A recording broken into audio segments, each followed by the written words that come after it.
Okay, now you're going to want an axle that's at least 8 knobs long. And again, all these pieces put on the middle, and then 2 of these connectors put on either side. And then just get one of these pieces, put a little knob through it.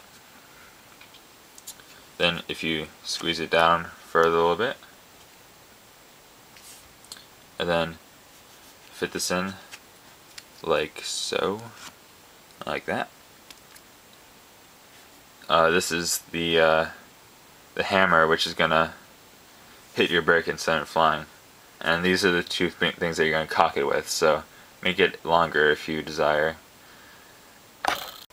And then after you've threaded your hammer on to the axle, put a 1x16 piece, or longer is desirable, and then do the same on the other side.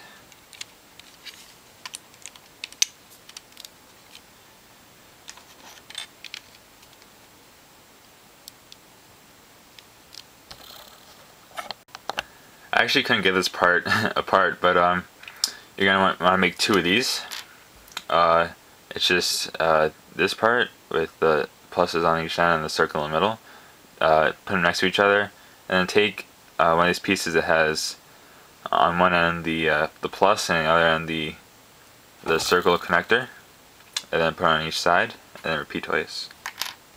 Then place both of those onto your gun, like so, in the front. Okay, next you're going to want to place a single red 1x4 piece in the bottom right before the trigger, and place a little connector piece right into the front on the hole that you created before. Then in the back front, take a red 1x4, and then a 2x4, and then 2 more 1x4s vertically. And the rest all across the top you're going to want to fill in, preferably with panels. Then on the bottom, it actually calls for 2 1x4s on each side. And then for all the rest of this to be covered in a single panel, except we didn't have any more panels, which is why I'm going to just fill in with some more of these 1x4s down the end of it, and then this single black one across the end. So just imagine that there's a little paneling. Well, I'm kind of sorry right now because it turns out that I put on my trigger on backwards, and I'm pretty sure there's actually a problem with the instructions, but anyway, just take a longer axle and push that piece that's holding in that trigger out. Then retract your axle, turn your trigger around the right way, if you have been following me, and then put that piece back in.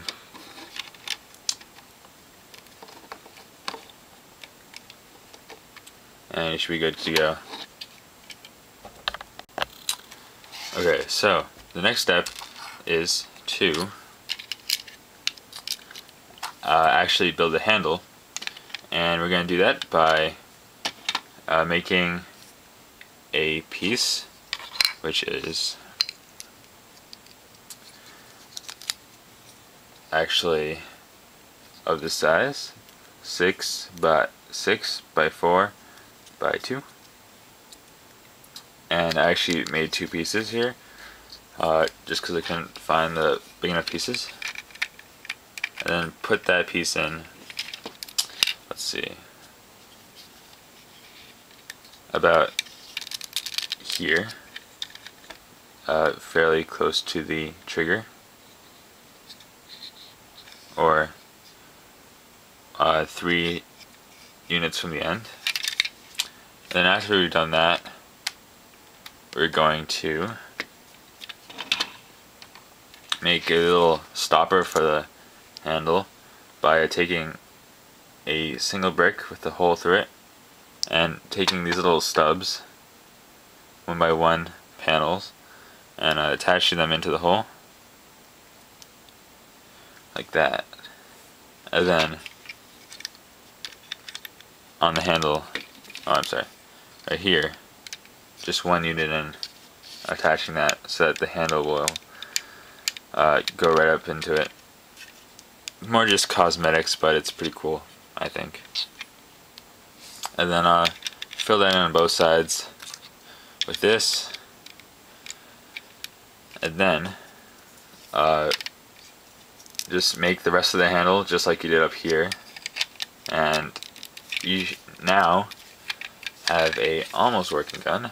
So first I took a very large rubber band and just wrapped it around that knob in the front and then onto the trigger, so we have some nice trigger action there.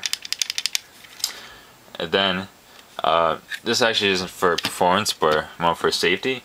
I'm gonna wrap many rubber bands around the end of this, or else it might just explode when you try to fire it, and that's not a good thing. And then after you've done that, you're ready to, I just took a rubber band and doubled it and placed it around there, around those, as well as on that side. And then what I did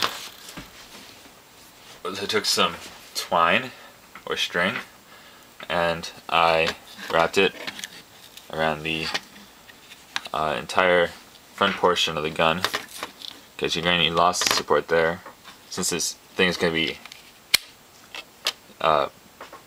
all the force is going to be on the front when you shoot it. So I just made a little loop, and then I'm going to wrap it around.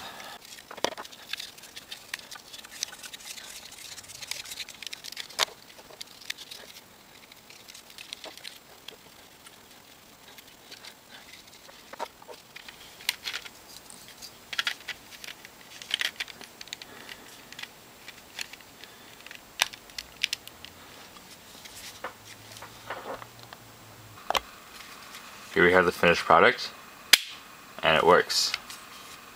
So just drop back, and bam. Now if it doesn't actually stick in the very back like that, it means that you don't have enough rubber bands on the trigger. So just add another 1 or 2 to add more force, and it should work perfectly. Okay, so I just loaded a brick into the front. After you've done that, you can cock it and then push your brick in just a little bit further so it just peeks past that part, and that should be the perfect position for firing.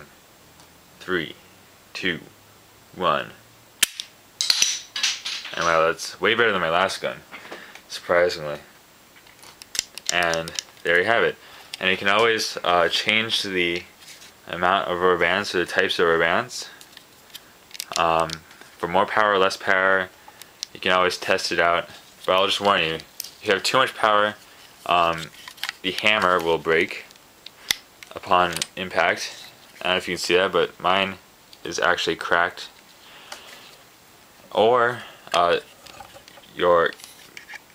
this axle right here can break fairly easily. If you don't wrap the front or tape the front, it'll explode here. Or when you cock it and you don't wrap it here, the back will explode. So you need to make a lot of safety precautions so that it ends up working just fine and powerful at the same time. So thanks for watching. I had lots of fun making the tutorial. Just post a video response of your finished gun and show me how it looks. And yeah, alright, see you next time.